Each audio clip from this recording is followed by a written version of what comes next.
na Yohana. Aba bagabo nibo nshaka kuvuga, aba basaza banjye nibo nshaka kuguhuza nabo bafite igitangaza cyawe. Haleluya. Kandi nanjye aba basaza banjye umwuka wabo akakanya ndawufashe. Ndumva mfite igitangaza cyawe kiguhagurutsa hano maze imisuri.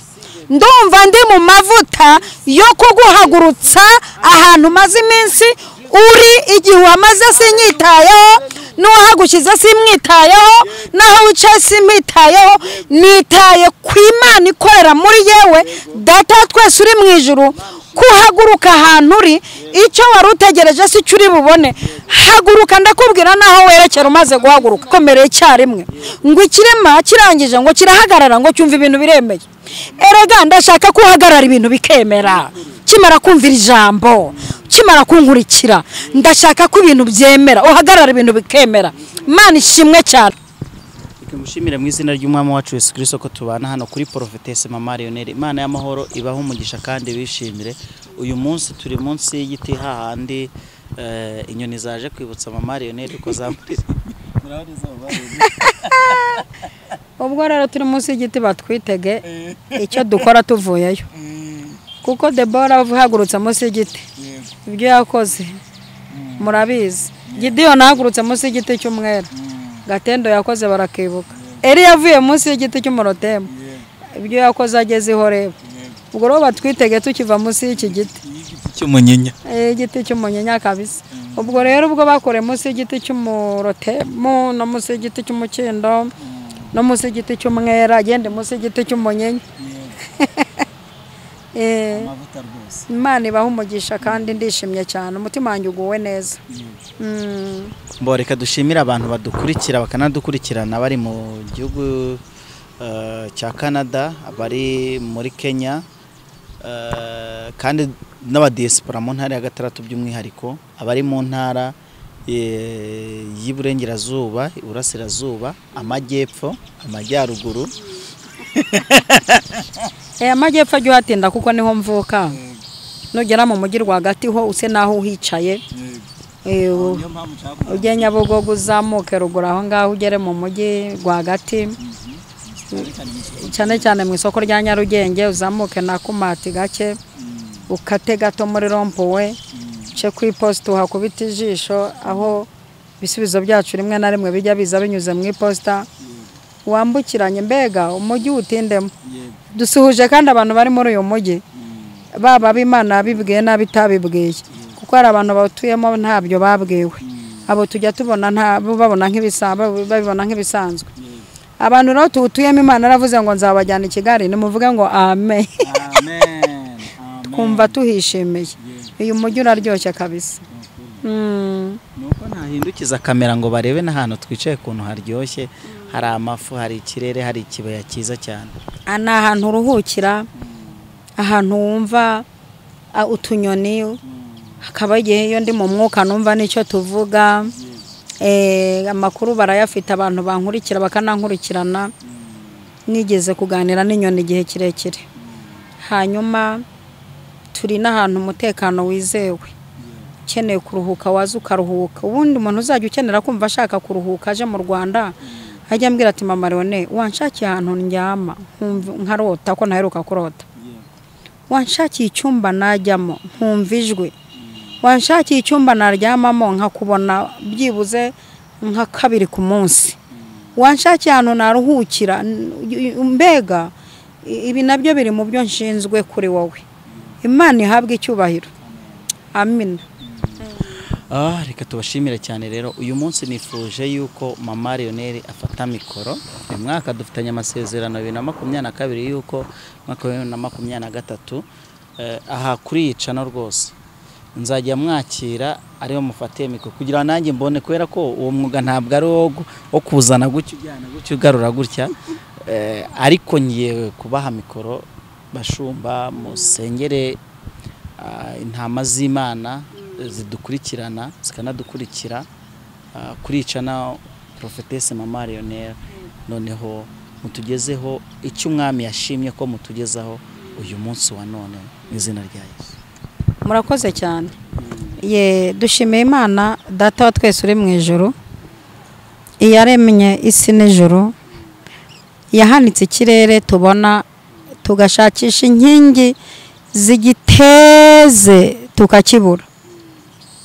Umuntu ajya kwiga hanze akiga uburyo azazamura inzu ya etaje, akiga uburyo azatega inkingi, akifashisha amaferabeto kugira ngo itazagwa ku bantu bagapfa. Ariko twarebeye Imana ahanitse ikirere nta nkingi twegamiye, ibi bitwereka gukora kw'Imana tukumva turi mu mavuta adasanzwe. Imana ishimwe. Dushimire rero yakoze ibyo ngibyo, iturinze ku manywa ikaturinda nijoro, itwicaza ahantu tutatekerezaga. Iyo Mana turayishimiye, ihabwe icyubahiro. Reka dusenge Imana, tuganire amagambo y'Imana ari kudufasha. Mana ishobora byose, haleluya. Tugushimiye ko ushobora ibintu byose, nta kintu na kimwe kigeze kikunanira. Kuva nakumenya nta kintu na kimwe cyakunaniye. Mu misozi ukorerayo, mu bibaya ukorerayo, ikuzimu ukorerayo, mu ijuru ukorerayo. Isi n'ibiyuzuye n'ibyawe, isi n'abayirimo. Uri hejuru ya byose, wambaye icyubahiro, wambaye gukomera. Iyo uhagurutse ntawe kwicaza, iyo ugiye ntawe gutangira, ntutangirwa, ntukomwa mu nkokora. Zina ryawe ndihaye icyubahiro. Umuntu wese ugiye kudukurikira musabiye umugisha, kuva none kugeza dusoza, kuboko kwe kwiza kumubeho, mwambike imbaraga z'uburyo bwose. Ndagushimiye kuri Imana y'amaboko, kuboko kwe kwiza kubane nawe muri byose, mu izina rya Yesu, amen, amen. Tugiye kuganira amagambo y'Imana dusanga mu gitabo cy'ibyakozwe n'intumwa, igice cya 3 umurongo wa mbere.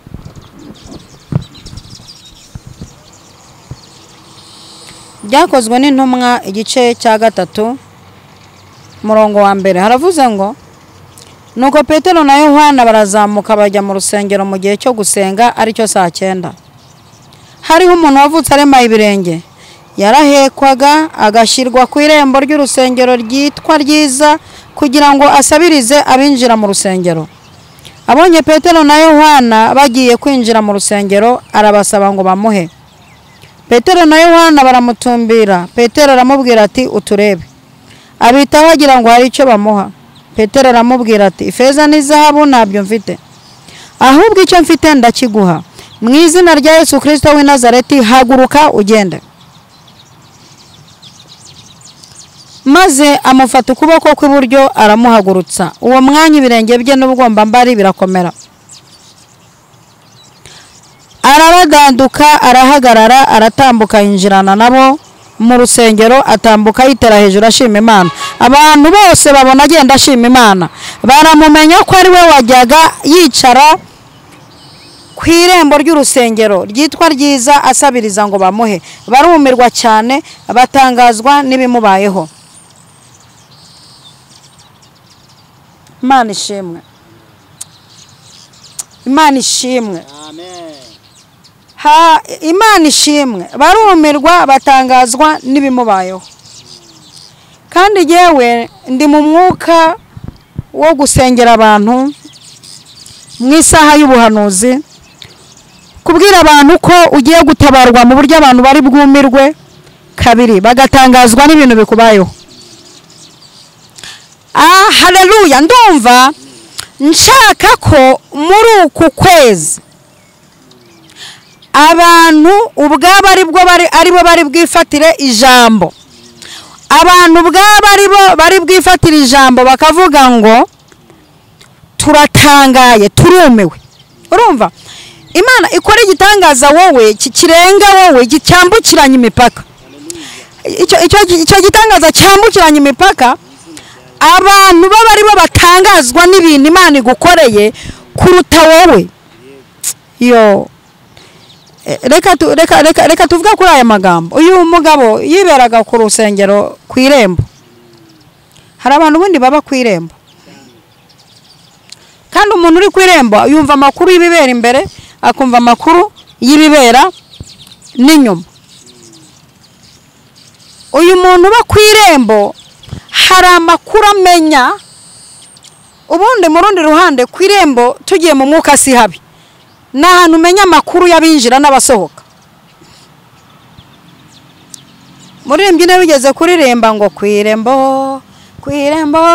ubari kwirembo nuko araje Yesu araje kandi ageze kwirembo.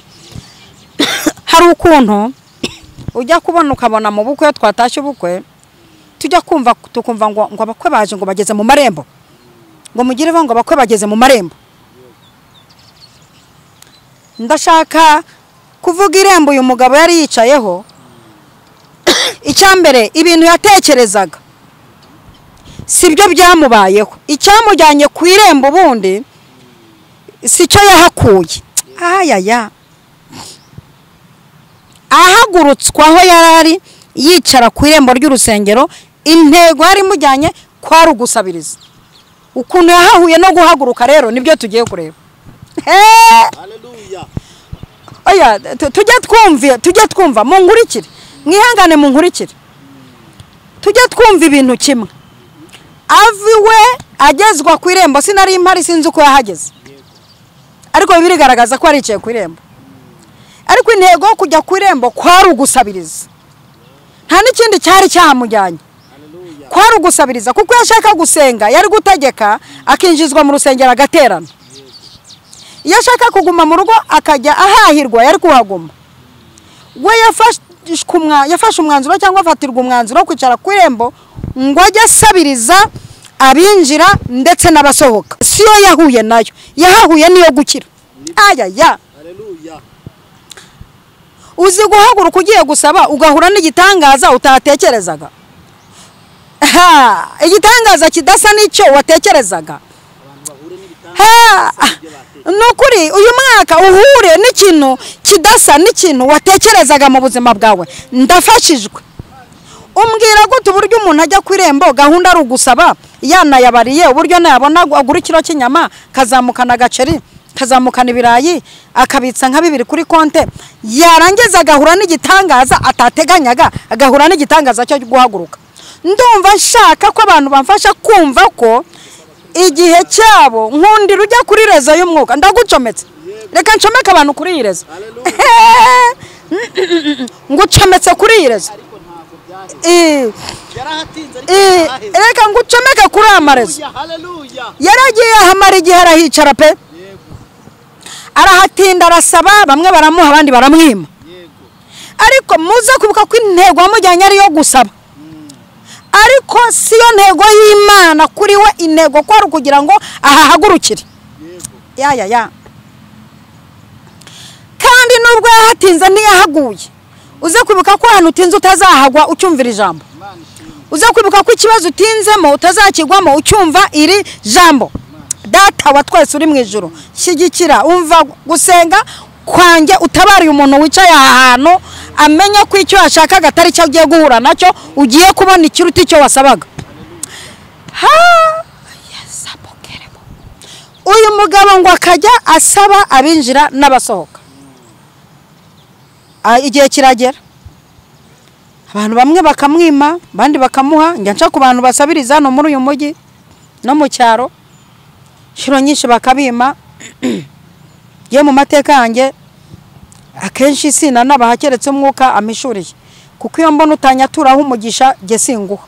Ye mu muntu wanyaturaho umugisha. Iki kintu rwose nimba ari n'imyumvire yanjye mu mbabarire, amusore. Yewe mu muntu wanyaturaho umugisha ukaza. Ye kandi mu muntu w'Imana, kuko Yesu waravuze ngo iryo by'Imana nimukabijugunyira imbwa. Bibiliya ivuga ngo mugirire neza cyane cyane abo mu nzu yabizera. Ni gute mu muntu uri buhaguruka akajya mu kabari? Nahaye umuntu uri buhagurukaho akajya mu rusengero akavuga ati mwami nyir'ingabo, uyu mubyeyi musabiye umugisha kubw'igikorwa akoze. Kuko idini Uwiteka yishimira nirifasha imfubyi n'abapfakazi. Imana ishimwe cyane. Ngo haza guca abagabo 2, Petero na Yohana. Aba bagabo nibo nshaka kuvuga. Aba basaza banjye nibo nshaka kuguhuza nabo, bafite igitangaza cyawe. Haleluya. Kandi nanjye aba basaza banjye umwuka wabo akakanya ndawufashe. Ndumva mfite igitangaza cyawe kiguhagurutsa ahantu maze iminsi uri. Ndumva ndi mu mavuta yo kuguhagurutsa ahantu maze iminsi uri, igihe wamaze sinyitayeho. n'uwahagushyize simwitayeho, naho wicaye simwitayeho, nitaye ku Imana ikorera muri yewe. Data twese uri mu ijuru, kuhaguruka ahantu uri, icyo wari utegereje si cyo uri bubone. Haguruka ndakubwira naho werekera umaze guhaguruka. Haguruka kuko ndashaka kukubwira aho werekera. Ndi mu mwuka witwa haguruka. Jewe nje muri haguruka. Igihe kirageze, haguruka. Haguruka wa muntu w'Imana we, haguruka. Igihe kirageze ngo uhaguruke weme. Uhaguruke winjire aho ugomba kwinjira. Uhaguruke winjire muri systeme yawe. Uhaguruke winjire muri Kanani yawe. Haguruka. Imana ihabwe icyubahiro. Haguruka. Abantu nibahaguruke, haguruka mu bushomeri, uhaguruke mu ntege nke, uhaguruke byanga byakunda. Haguruka. Haguruka byanga byakunda. Haguruka aho umaze iminsi uryamye mu bitaro. Haguruka. Ni itegeko. Umaze iminsi wicaye wazanye n'ibinya. Umaze iminsi warazanye ibinya by'ubushomeri, ariko haguruka. Umaze iminsi warazanye ibinya by'intege nke, haguruka. Umaze iminsi warazanye ibinya bikaze, haguruka. Haguruka mu izina rya Yesu. Ndaguhagurukije, sinahagurukije bake. Mu izina rya Yesu rifite ubutware n'ubushobozi. Haguruka. Petero na Yohana ngo bari ku irembo ryitwa Ryiza, binjiriye mu rusengero ngo cyari igihe cyo gusenga, kandi aba bagabo ngo bari bamaze iminsi mike babatijwe mu mwuka wera, ngo hari mu isaha yo gusenga. Abana b'abahungu ngo barazamuka, ngo bari mu mwuka. Haleluya. Barasomye neza Bibiliya, barasogonge bamenya ko Yesu agira neza, baramenya amakuru y'imbaraga zidukoreramo. Imbaraga zidukoreramo, imbaraga zidukoreramo ntabwo ari za kawunga ndugu yangu, nta nubwo ari z'umuceri mu Tanzania. Imbaraga zidukoramo si igikoma cya sosoma. Ndashaka gusobanura imbaraga zikorera mu bantu b'Imana. Imbaraga zikorera mu bizera icyo zibitse. Imbaraga zikorera mu bizera zivugana n'ikibazo ntizivugana nawe. Imbaraga zikorana nawe n'abizera zikorera mu kikurwanya. Ntabwo bafite umwanya wo kuvugana nawe, bafite umwanya wo kuvugana n'ikikurwanya. Niyo mpamvu Uwiteka abwiye umusozi, niyo mpamvu Uwiteka abwiye Zerubabeli aravuga ati simvugana nawe, ndavugana n'umusozi. Ubundi wa musozi we habari zako wiyita iki imbere y'umugaragu Zerubabeli? Imbaraga zidukoreramo nizivugana n'uburwayi ufite. Ntabwo dufite umwanya wo kuvugana nawe, dufite umwanya wo kuvugana n'ikibazo cyakwicaje aho hantu. Ndafashijwe. Abana b'abahungu ngo barazamuka hari isaha yo gusenga, ngo bari bamaze iminsi babatijwe mu mwuka wera, ngo bahageze bati wi, ati mudufungura, ati urumva ari kubasaba ibihabanye n'ibyo bafite. Hari n'igihe abantu badusaba ibintu bihabanye n'ibyo dufite. Uri kudusaba ngo tugusengere ukiri indwara, kandi twebwe dufite muri twebwe farumasi. Haleluya. Uri kudusaba ngo tugusengere ukiri umutwe, kandi dushaka gutegeka muri wowe ukajya ukiza indwara zananiranye. Wowe uri kudusaba iduka, muri twe harimo uruganda. Uri kudusaba igishoro, muri wowe tubonamo uruganda. Hari abantu badusaba ibintu tudafite. Abantu b'Imana ndagira ngo mwisobanukirwe, mumenye abo muri bo. Haleluya. Umuntu nkurikiye akorana n'Imana, ndashaka ko uzamura iranka ryawe ukamenya uri we muri iki gihe. Ngo abana b'abahungu baramureba baramubwira bati yo uhushije intego kabisa, twebwe uri kudusaba ibintu tudafite. Uri kudusaba amafaranga, kandi amafaranga uri buyaryashire. Wowe uri kudusaba ibiryo biri bushire. Uri kudusaba ikiro cya kawunga, kandi twe turashaka kuguha uruganda rwayo. Yo, wowe urimo urashaka kudusaba bitanu, kandi twe turashaka kuguha konte y'amafaranga. Twebwe ari ibintu dusaba tudafite. Twebwe ifeza n'izahabu ntabyo dufite pe. Ukubona duhagaza ifeza n'izahabu ntabyo dufite, ariko dufite ikintu kiruta ibyo bintu ushaka. Sifa kwa Mungu. Twebwe dutumbire, turagushakamo ikintu cyitwa kudutumbira. Dutumbire, sibyo? S'il vous plaît, dutumbire uturebe. Ariko ngo umwuka uri muri bo winjira mu kirema, niko bivuga ikirema, ariko muri iki gihe tuvuga bamugaye. umwuka uri muri bo winjira mu kirema. Imana ishimwe. Ngo arangije ngo aramubwira Petero ati dutumbire. Ngo abareba mu mbone. Abarebye mu mbone, ikintu cya mbere cyakomeye ni ubugombambari ngo burakomera, ngo n'ibirenge birakomera, ngo bikomerera rimwe. Ubugombambari n'ibirenge ngo bihita bikomerera rimwe. Hari abantu bahagurutse bakomera ubugombambari ariko ibirenge ntibyakomera. Hari n'abantu bakomeye ibirenge ariko ubugombambari ntibwakomera. Bivuze ko bashobora aba bantu guhagarara igihe gito. Mana ishimwe. Nkurikira ubyumve. Hari abantu bakomeye ubugombambari ariko ibirenge ntibyakomera. Akazi wakakoze igihe gito kuko bwari ubugombambari, ibirenge ntibikomeye. Impamvu uruguta rutinzemo winjiranye ibirenge ariko ubugombambari ntibukomeye. Aba bana b'abahungu imbaraga zo mu maso yabo zakoze ibintu bibiri. Ubugombambari n'ibirenge ngo byakomereye cyarimwe. Ngo ikirema kirangije ngo kirahagarara ngo cyumva ibintu biremeye. Erega ndashaka kuhagarara ibintu bikemera. Kimara kumvira ijambo, kimara kunkurikira, ndashaka ko ibintu byemera, uhagarara ibintu bikemera. Imana ishimwe cyane. Haleluya. Ngo muri uko kugumya gutumbira abakozi b'Imana, dukeneye abakozi b'Imana muri iki gihe. Ndumva nshaka ko Imana ihagurutsa abakozi b'Imana. Ndumva nshaka ko bya bihumbi 7 Imana yavuze igihe Eliya yararimo akora umurimo bihaguruka. Ndumva nshaka ko abantu bamaze iminsi bica intare n'idubu hirya bataraza kuri tere. Ndabatumiye nibaze kuri tere dukora umurimo w'Imana. Hari abantu Imana yabitse bagiye kuza gukora muri uyu mwaka, bagiye kuza gusibanganya ibikomera abantu batewe n'abakozi b'Imana. Barahari baraje, imirindi yabiri miranyotse igitutu, kandi bagiye guhagurukira hehe? Nta nubwo bazahagurukira mu nsengero, kuko Petero na Yohana ntabwo bakoze iki gitangaza bicaye ku ruhimbi. Iki kintu n'abantu bo ku ruhimbi bacyumva. Hari ibitangaza byo ku ruhimbi, hari n'ibyo hanze y'urusengero. Aba bana b'abahungu bakoreye kuri terezo hanze y'urusengero. Byumvikana ko hanze y'urusengero akazi karahari. Hari amatere ndugu yangu. Reka kujya kuburana mikrofone, reka kujya kuburana gatuti. Hanze hari tere. Imana ihabwa icyubahiro. Aba bana b'abahungu barangije bati dutumbire. Ngo ikirema kirahaguruka. Kirangije ngo ubugombambari n'ibirenge birakomera. Ngo kirangije cyumva cyuzuye imbaraga. Gishaka indwara kirayibura. Cyaje gishaka amafaranga ariko kitana ubuzima. Bibiri ivuga ngo iki? Ngo gihita kiboneza mu muryango w'urusengero. Ntabwo cyakomeje gisohoka hanze kujya kwereka bene wabo ko gikize. Nta nubwo cyakomeje kijya mu bo biganye. Nta nubwo cyagumye hanze y'urusengero. Imana ishimwe.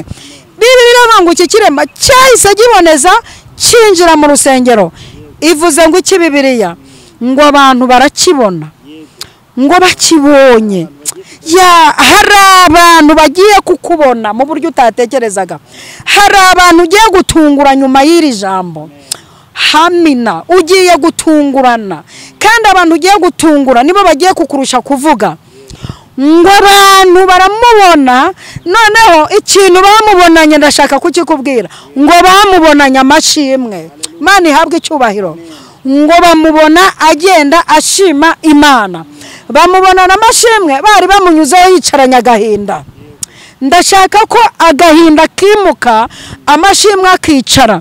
Ndashaka gusasira amashimwe muri we nkayorosa, nkanayasegura. Myaka umaze ufite agahinda, igihe umaze ufite agahinda, ndashaka kukigizayo ngasasira amashimwe nkanayorosa mu izina rya Yesu. Imana ihabwe icyubahiro. Ngo abantu babona agenda ashima Imana, akata umuziki, yafashijwe, yuzuye umwuka wera. Abantu bamubona mu zindi njyana, bamubona mu yindi sura, bamubona mu bitwenge, bamubona mu bintu batamutekerezagaho. Imana ihabwe icyubahiro. Nsoza, ndashaka kukwinjiza mu mashimwe. Ndashaka kukwinjiza mu birenze ibyo wasengeye. Uyu mugabo yaje asengera amaramuko ari buhabwe mu biganza, ariko atungurwa no kubona igitangaza kimuhagurutsa. Imana ishimwe. Ndashaka kukubona mu mashimwe y'ibintu utari witeze. Surprise y'Imana iri aha hantu. Bibiri ivuga ngo iki? Ngo nzibyo nibwira nzakugirira. Uyu mugabo yatunguwe na surprise idasanzwe. Muri nzibyo nibwira nzabagirira. we yarazi ko agiye gusaba ibiryo ahasanga ubuzima. Imana ihabwe icyubahiro.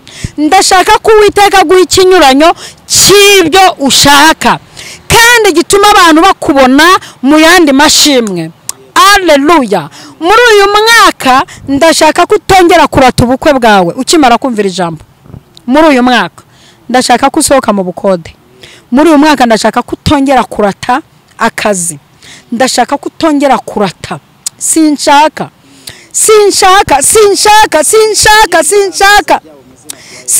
kongera kurata. Ndashaka kukwinjizaho icyawe kiri. Ndashaka kukwinjizaho ibyo biherereye. Ibyo wibwira si byo Imana igiye gukora. Uyu yibwiraga ko azahakura ibiryo ahakura ubuzima. Ibyo wibwiraga si byo Imana igiye gukora. Haleluya. Ndashaka kugusengera kandi nkwaturaho nk'umukozi w'Imana, nk'umuhanuzikazi Imana ihagurukije muri iki gihe. Mwami nyiribihe, uvuga bikaba, utegeka bigakomera. Ufite ikinyuranyo cy'ibyo abantu batekereza. Ufite ibisubizo bitajyanye n'ibyo dutekereza. Ufite ibisubizo bitajyanye n'imitekerereze dufite. Haleluya. Tuvumbuye ko uyu mugabo icyo yishakiraga ari ibiryo. Arangije ahura n'abamuha ubuzima buzajya kwishakira ibiryo atabihawe. Iki nicyo nsabiye umuntu wese udukurikiranye. Mana ishimwe. Nsabiye umuntu wese udukurikiranye gutungurwa n'ikintu atatekerezaga muri uku kwezi, gutungurwa n'igisubizo atari yiteze muri uku kwezi, gutungurwa n'akazi atari yiteze, gutungurwa n'umugabo atatekerezaga, gutungurwa n'umushahara atatekerezaga, gutungurwa n'inshuti atatekerezaga. Nsabiye abantu surprise batatekerezaga. Urakoze. Ndagushimiye. Umuntu urwaye nakire. Uri kugenda geri yajya amahoro. Wabuze uburyo abona uburyo. Wabuze akazi akabone. Iki gitangaza ngihuje n'umuntu wese wankurikiranye. Ndagushimiye kuri Imana yicaye kuri ya ntebe. Izina ryawe ndihaye icyubahiro. Kubw'ibyo ugiye gukorera aha hantu. Ndagushimiye kuri Imana nyamana. Mbisenze nshima mu izina rya Data wa twese, Mwana n'Umwuka wera. Amen. Amen. Amen. Shalom.